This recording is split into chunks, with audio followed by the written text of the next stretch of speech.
যে গাছ বাড়িতে থাকলে জিনেরা প্রবেশ করে না, ধনী হওয়া যায়।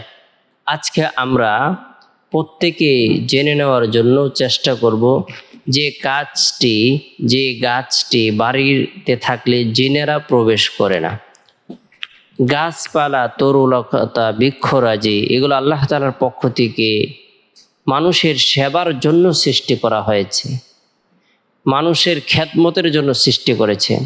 আল্লাহ তাআলা চন্দ্র সৃষ্টি করেছেন মানুষের সেবার জন্য, সূর্য সৃষ্টি করেছেন মানুষের খেদমতের জন্য, তারাগুলো সৃষ্টি করেছেন মানুষের খেদমতের জন্য, বিশাল আসমান সৃষ্টি করেছেন মানুষের খেদমতের জন্য, এমনকি মশা মাছি পর্যন্ত আল্লাহ তাআলা সৃষ্টি করেছেন মানুষের খেদমতের জন্য।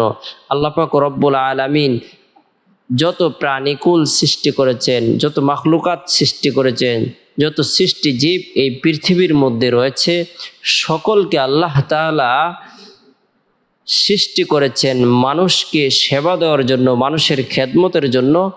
মানুষকে আল্লাহ তাআলা সৃষ্টি করেছেন ওমা খলাকতুল জিন্না ওয়াল ইনসা ইল্লা লিয়াবুদুন।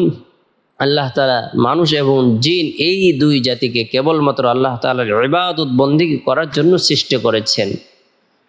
অনেক ব্যক্তিদেরকে আমরা দেখতে পাই যারা জিন বলতে কোনো কিছু বিশ্বাস করেন না, অথচ আল্লাহ তাআলা বলেন আমি মানুষ এবং জিন এই দুই জাতিকে কেবলমাত্র ইল্লা লিয়াবুদুন, শুধুমাত্র আমার ইবাদতের জন্য সৃষ্টি করেছে। তাহলে আমরা বুঝতে পারলাম, জানতে পারলাম যে জিন জাতি রয়েছে, তারা বিভিন্ন জায়গায় বিচরণ করেন, কখনো বট গাছে, কখনো তেঁতুল গাছে, বিভিন্ন ধরনের সমুদ্রে, জঙ্গলে ছড়িয়ে ছিটিয়ে তারা রয়েছেন।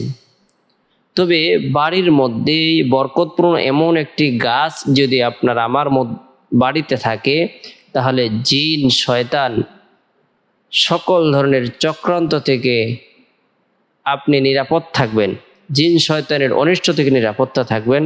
জিন শয়তান আপনার বাড়ির মধ্যে প্রবেশ করবেন না। আজকে আমরা জেনে নেব সেই কোন গাছটি বরকতপূর্ণ গাছ, যে গাছগুলোকে আল্লাহ তাআলা সৃষ্টি করেছেন মানুষের সেবা দেওয়ার জন্য, মানুষের খেদমতের জন্য। আমরা বাড়ির আশেপাশে বিভিন্ন প্রকারের গাছ দেখতে পাই, আম গাছ, জাম গাছ, পেয়ারা গাছ, লিচু গাছ, কাঁঠাল গাছ। এই গাছসমূহের মধ্যে থেকে এমন একটি গাছ রয়েছে যে গাছটির পাতা দ্বারা আমরা দুনিয়াতেও বিভিন্ন উপকার লাভ করি এবং আখিরাতেও আল্লাহ তাআলা এই গাছের ফল ভক্ষণ করাবেন। সুবহানাল্লাহ। সেই গাছটি হলো বড়ই গাছ। এই গাছের পাতা দ্বারা মানুষ পানির মধ্যে গরম করে বিভিন্ন ধরনের জীবাণু দূর করার জন্য চেষ্টা করে থাকে।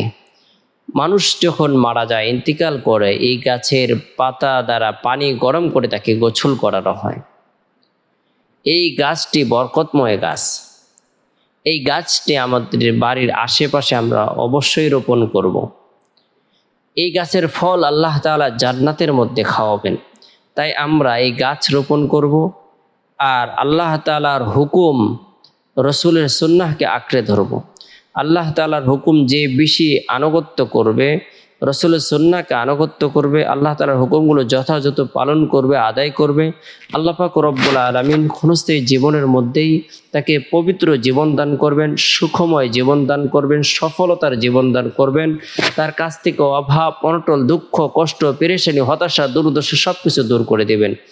আমরা প্রত্যেকটা বৃক্ষকে আল্লাহ তাআলার পক্ষ থেকে যে একটি নিয়ামত, সেটা মনে করে বৃক্ষের মাধ্যমে উপকার লাভ করব।